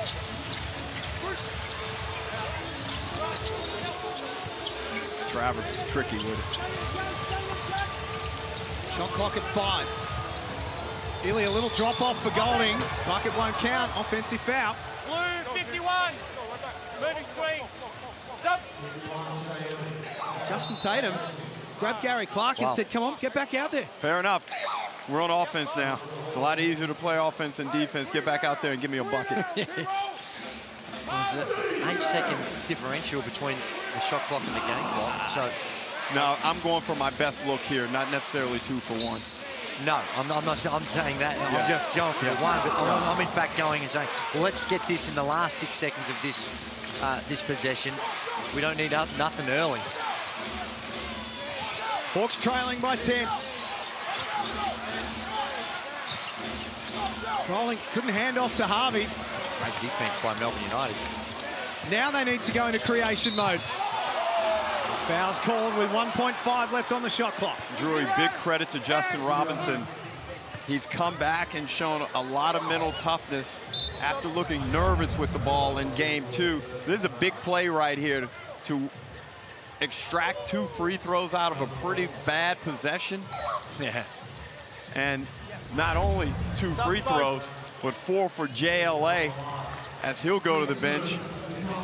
Oh no, he's going to leave him out there. Slightly dangerous. Well, it's a surprise. I guess he figures that we're going to have an offensive possession because this guy has been automatic from the free throw line. Andrew. He'd made 32 in a row before he stepped to the line just then. Well, he had, like I said, 32 in a row. That is automatic from the free throw line. Andrew Gaze claims a victim late in the third quarter. Dellavedova head down to the basket, trying to score against the clock, and does! Tough finish for Matthew Dellavedova. At three-quarter time, it's Melbourne United with all the ascendancy. 76-65. Stick with us. We find out who makes it to the championship series on the other side of this.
Quarter to play at John Cain Arena. It's Melbourne who leads 76-65. They restricted Illawarra to just 18 points in that third quarter.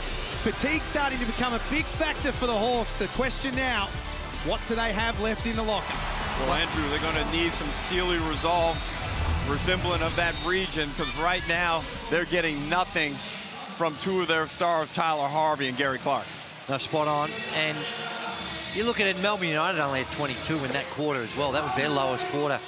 So defensively, that, as far as the scoring is, they weren't terrible, but just on offense, this Melbourne United team, they just keep wearing you down. And these first 3 minutes, I think, is going to be important, and that is a huge start. Huge.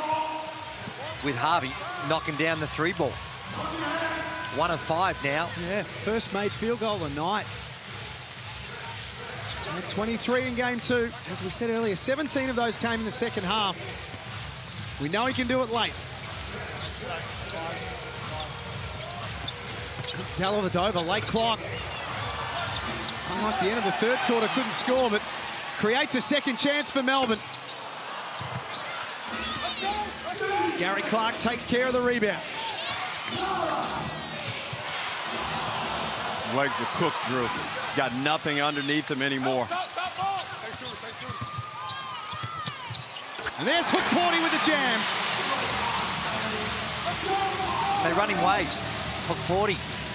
The guards push the ball. Hookporty's in the right place at the right time. They find him for an easy 2.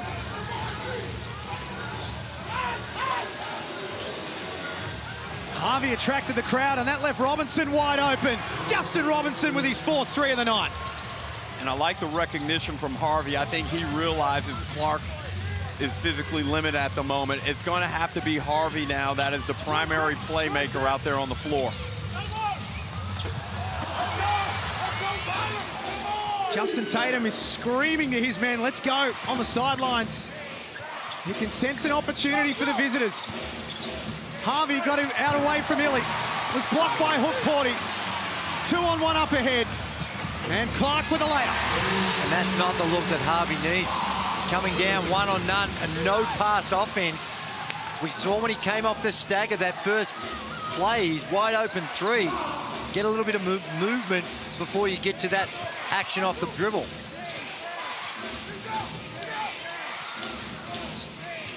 Hickey tucked away in the corner. Took it into the paint. Hookporty put it into the stands. That's outstanding defense.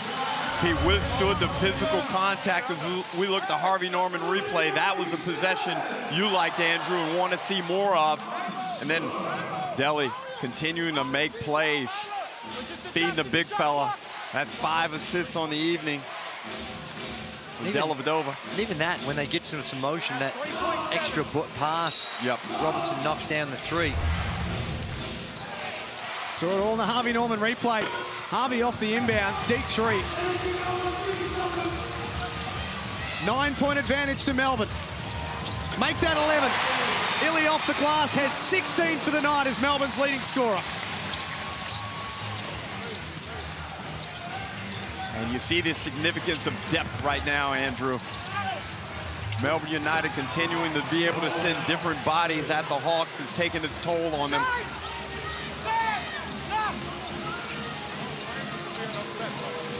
Sam Froling made that 19. He is the game's equal leading scorer, I should say, with Justin Robinson, who also has 19 for the Hawks. Travers up top.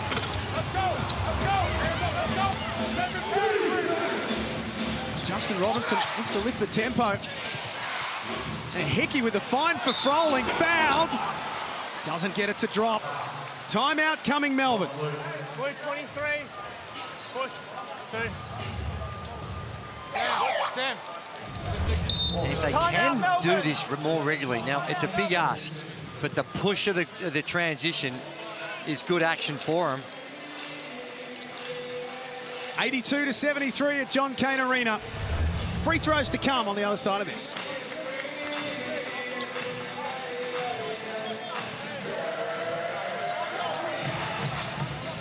They're staying in it. They are, and United continue to increase their defensive proficiency, Andrew, starting the trend back towards the Melbourne United defense that we saw throughout the course of the regular season, holding Illawarra to 18 in that 3rd quarter, and they've limited them to only 8 thus far. That's going to be the recipe for them to win this game and then advance. Yeah, they got some work to do, and when they run without the ball and they test the defensive transition of Melbourne United, they've been able to come up with some good plays at the rim. They just, do they have the juice in them? Do they have the energy to be able to do it on a regular basis? 82-73 at John Cain Arena with 6 minutes 39 remaining in game 3 of this playoff series. Eddie Betts watching on nervously. Certainly not Melbourne's biggest crowd of the season. I don't think there's any disputing that, but what's lacking in numbers has certainly been made up for in noise. Certainly has, Drew. It's a good atmosphere. It is a great atmosphere. Melbourne United fans engaged. It's tough Wednesday night, and I don't want to sound cocky, but a lot of these Melbourne United fans thinking, well, I'm going to have to front up on Sunday. Risky business thinking like that. Very risky. This one is far from done. Be tough, Lee, Robinson, Hickey, Clark, Froling on the floor for Illawarra. Gary Clark's in pain. He really elevated to go up and block that shot. And an awkward landing. They're discussing whether it should actually count. And there's 2 shots. Ooh, if he's landed on that, because he, like you say, he elevated high. Comes over to help. Ooh, that right ankle. It was awkward, wasn't it? There's a quick, sharp twist.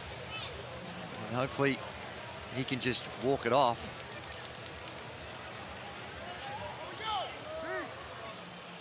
And as you try and deal with fatigue in these playoff games deep in a series, these types of injuries and moments increase in probability. They're going to sub him out of the game.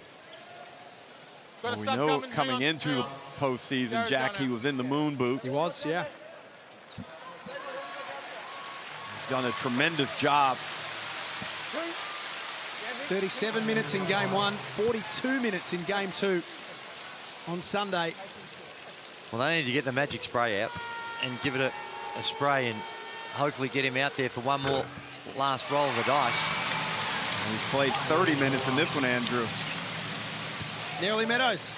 Just quietly, a bit of credit to the crowd there who gave a warm applause as Gary Clark made his way off, and he's just hobbling right in front of me now, really struggling to walk at the moment as he gets some attention from the room.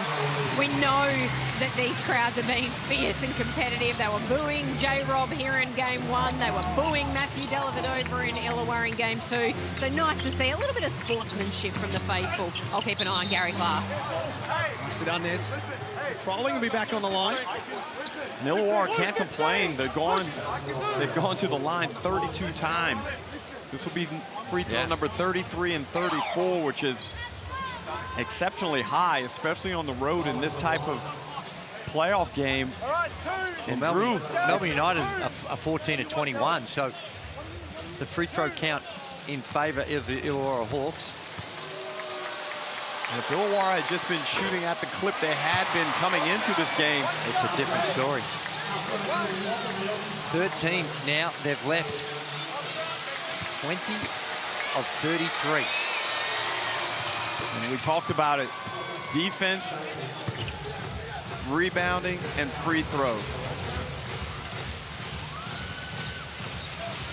We tick down to 6 minutes left. Shea Illy's had such a big night. Can't score that time, though. Hickey will fancy his odds. Only Dellavedova up ahead. And that was really well done by Lee. Doesn't have the same lateral movement of some of the other guys. And having a guard Shea Illy and keep him in front. Slides his feet. Goes up with the 2 hands. Perfectly executed. Well done, Lee. He does a great job, Drewy, at full speed of getting narrow, turning the hips and getting by people. The margin's 8.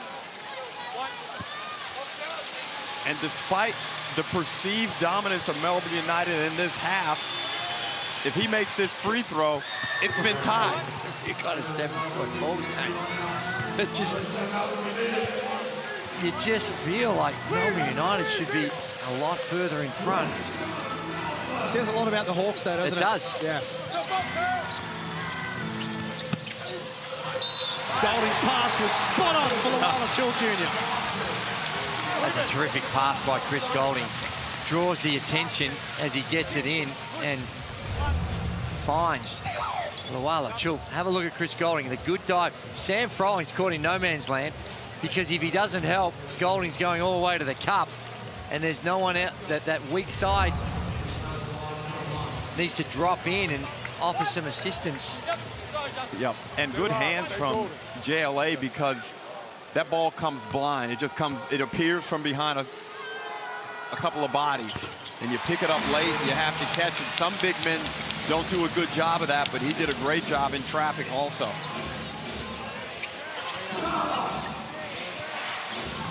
Ooh. Harvey out there with 4 fouls. Ian Clark chasing him around, also has 4 fouls. Robinson drew a crowd. Hwan Jung lead. And he should have shot it first time. Definitely passed up the better option initially. Golding will never hesitate. Big O board for Melbourne.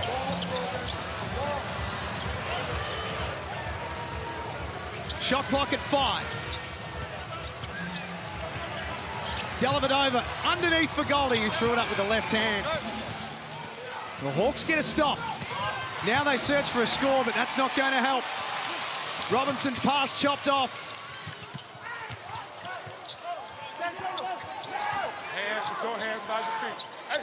They can reset. Illawarra has the height advantage. And they swing to Clark, who's met with strong contact by Peatman. Good offense there from Melbourne United, keeping the floor spread. JLA did a good job of getting that ball out of the double team. And the Hawks will come back with Gary Clark. Nerily Meadows. He went into the rooms and got that right ankle re-strapped and back out there. You can see he's a bit ginger, but he was already out on his feet before that injury happened. So how much of it is being tired and how much of it is that right ankle, we'll have to wait and see. I asked Gary Clark before this game just whether or not he had that 30-plus point in him again. He said, I don't have points, but I've definitely got the minutes. Turns out that it's being a bit tougher for him to back up such a huge performance in Game 1 and Game 2. And as I talk now, he's grimacing just as he goes in for that rebound underneath there. He's spoken about his desire to return to the NBL next season. Hopefully for Hawks fans, it's under Justin Tatum once more. Oh, for sure. Love to see it. There was a slight disclaimer in his comments about how there's been a significant amount of inquiries.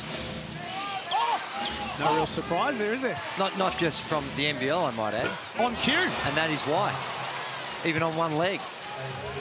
Gets it back to 9.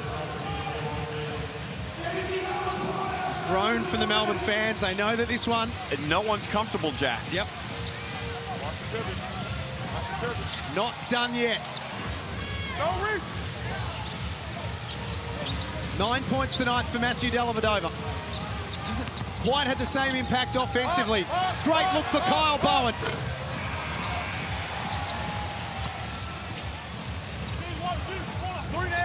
They reload through Golding, who's guarded by Hwan Jung Lee. Shooter v shooter. Super tough.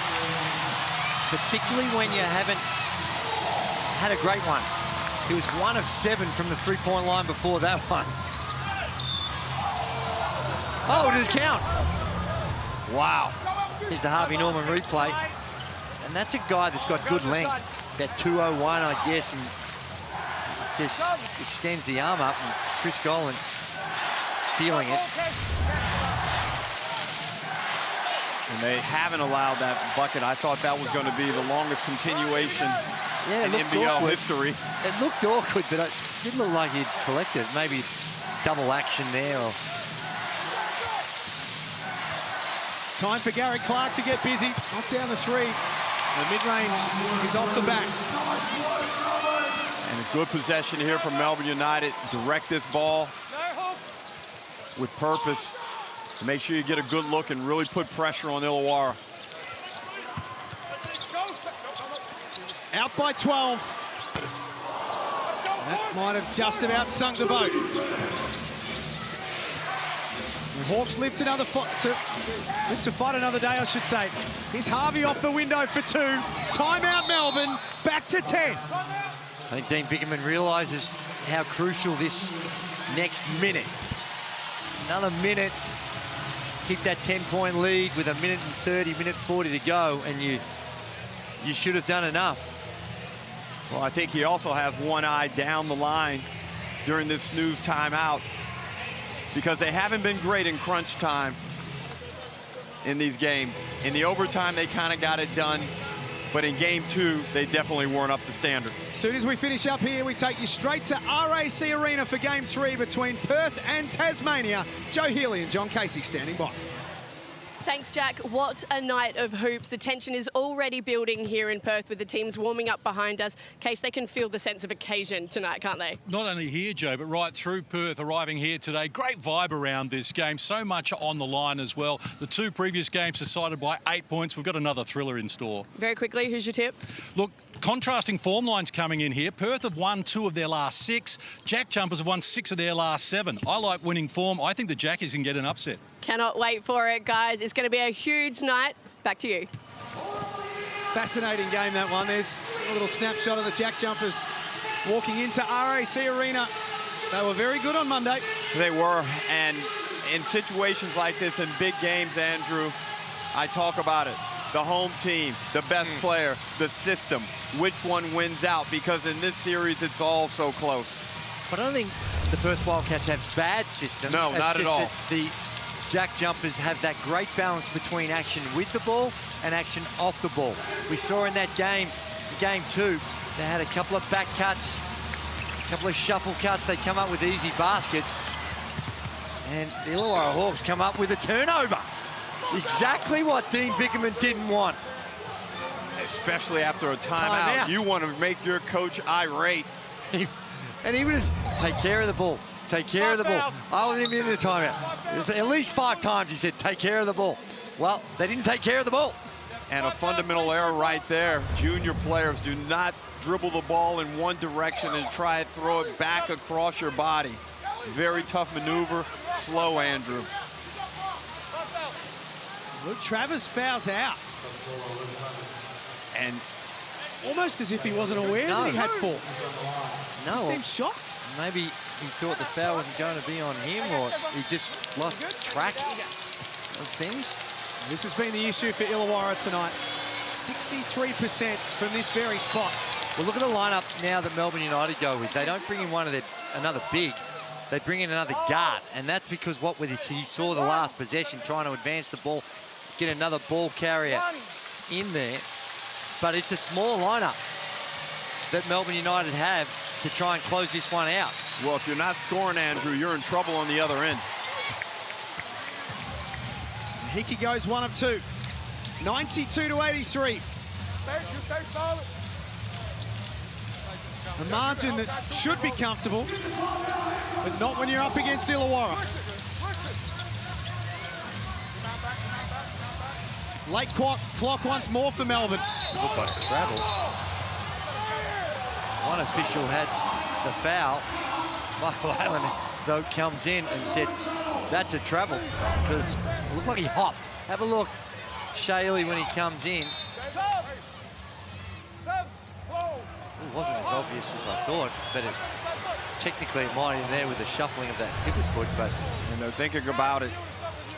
And Dean Vickerman's been advised not to. Now, here's where the problem lies, Andrew. They did get a bucket. Now Dellavedova must guard Clark. They thought about the review. Lead assistant Jacob Chance says, don't burn it. That's not a bad option either. Matthew Dellavedova, he's got the strength to deal with Clark. Harvey unloads. Walalichul keeps rolling off the glass. Overtime in game 1. Overtime in game 2. And again, we go down to the wire between these two. Dellavedova continues to make big plays in big moments. Well, I think you can start lining up for some tickets for Sunday after that one. The Hawks have got a problem now. They need points, and they need them quick. Froling forces his way in. He has been phenomenal. And they got to move up the floor. You're right, 23 points, 7 of 9 from the field. Sam Froling, he was fantastic during the regular season, but he's taken his game to another level in this semi-final series. He's got his hands full here. Dellavedova has one thing in mind, and that wasn't it.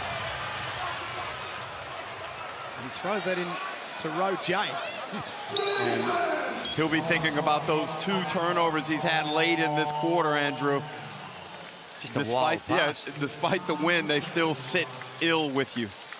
No, they do. They're trying to close this one out. And another great advantage, 9-point advantage with a chance to throw on it. This is where they'll advance the ball here because the clock is not the Illawarra Hawks' friend. And they'll be looking at 3 balls. They need 3s. And if Melbourne United continue with the same lineup, I'd be going direct to Clark in the post, trying to get quick 2s or kickouts. Yeah, it is. And then that's a good thing about this small lineup on the defensive end. When you know your opponents are going for 3s, they can fight over the top of the screens a little easier. You can switch because it's most of the time it's like for like. But you look at the game reset, 39 rebounds for United, 29 for Illawarra. And that was a difference in game 2. Early on, it was like a 13 or 14 discrepancy. At the end of the game, Illawarra actually won the rebound count by a rebound. Yeah. So they're able to work their way back into it. They haven't had as much success on the boards of... And they shot a high clip from the free throw line in games 1 and 2. And it's really dropped off here. And a lot of times that can just be focus, exhaustion. Yeah, 24 of 38. That's a lot of free throws. And a lot of misses. Last time the Hawks made a championship series was 2016 and 17. And it looks as though they may just fall short. Blanchfield kicked it back out to no one. Wanjung Lee on a rescue mission. Wow. That was good. Drew, it's a 2-possession game. Oh, boy. Dellavedova's got to get this thing in. Oh, boy. Wow, they get bailed out. They called a foul on Lee. What would you like me to do standing here? Would you like me to reinvent the wheel? Have a look at this inbounds. That left arm. Didn't seem like there was a whole lot in it, but enough contact that the official thought needed to be called. But they're not going away, are they? They haven't thrown in the towel. They're up and in.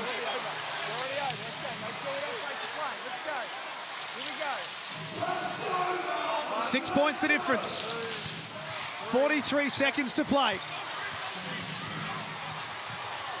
Wow. Nervous moments there for Shea Illy, who very nearly fell over. Clark, very nearly a backcourt violation. Illy, big bucket.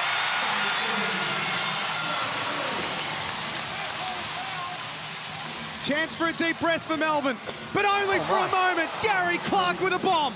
They will not go away. Gary Clark digging deep. And this United team's look nervous.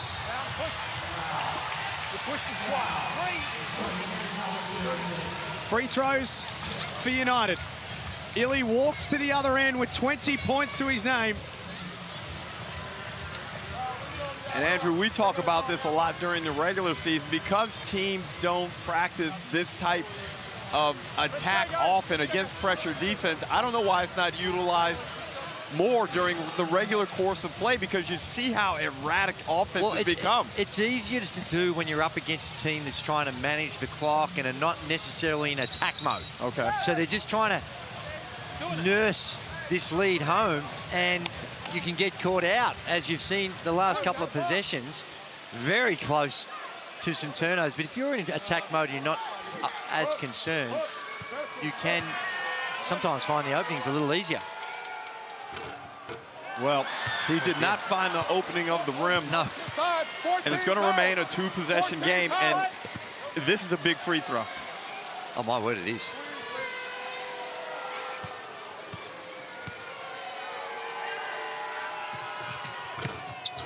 Hold on just a minute. Dellavedova scraps and wins it back. Illy in possession. He's fouled. It slipped through the Hawks' fingers. They had their last opportunity slips through their fingertips. 2 missed free throws, and they were unable to come up with the rebound. But look at the work of Matthew Dellavedova in that situation, to go in there and be able to find a way to muscle his way in and come up with an O-board on a free throw. And Drew, that's a talent. That is a measurable talent. The ability to get in there, get the ball out for your team, and get an extra possession. Not every player has that ability. There's the ability, but there's also the will. The will to get in there and battle away when it seems like it's not possible, but you continue to grind away and give yourself a chance.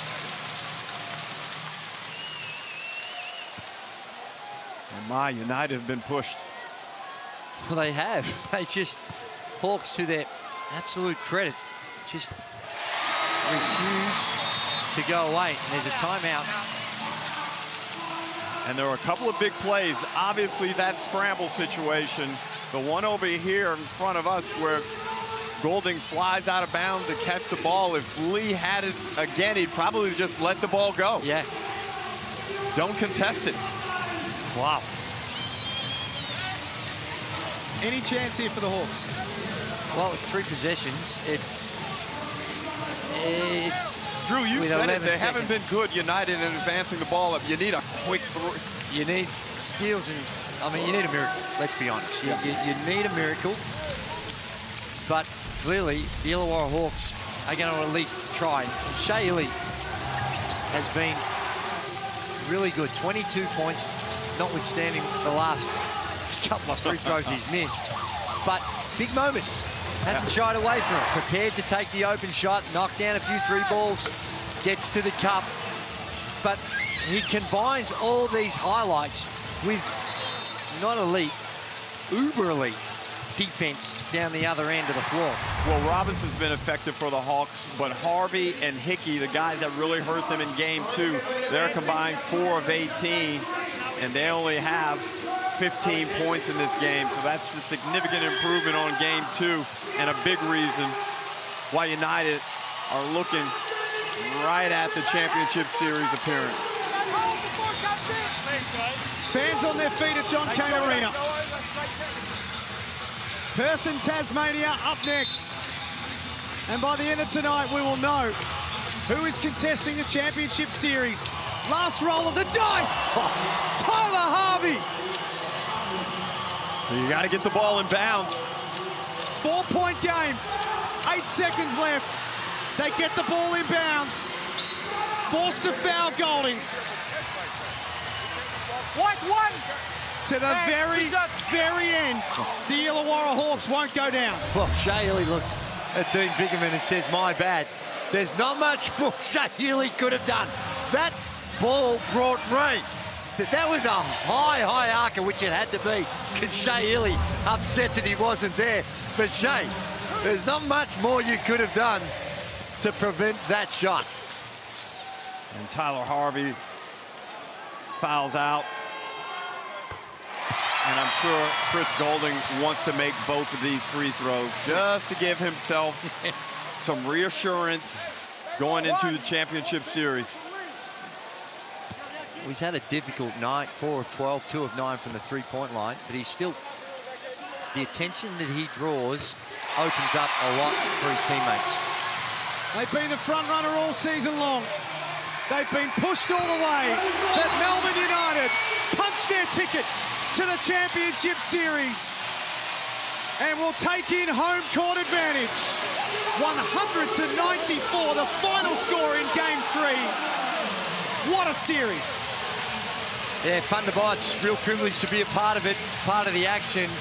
2 teams playing at an elite level, and full credit to the Illawarra Hawks and what they were able to do to push this team that were 20-8 on the regular season. They'd been swept by Melbourne United on the regular season, and they came in and gave it everything they possibly could with some standout performances. Froling was spectacular throughout the entire series, and Will Hickey stepped up and announced himself as a legitimate player as well. And there is our Foot Locker player of the game, Shea Ely, 22 points and some massive buckets late in the game. We are back to wrap it up on the other side of this. Don't go anywhere. And maybe just boil a tea or grab a bicky or something, because Perth and Tassie not too far away as well. Melbourne United qualified for the Championship Series, winners over Illawarra by 6.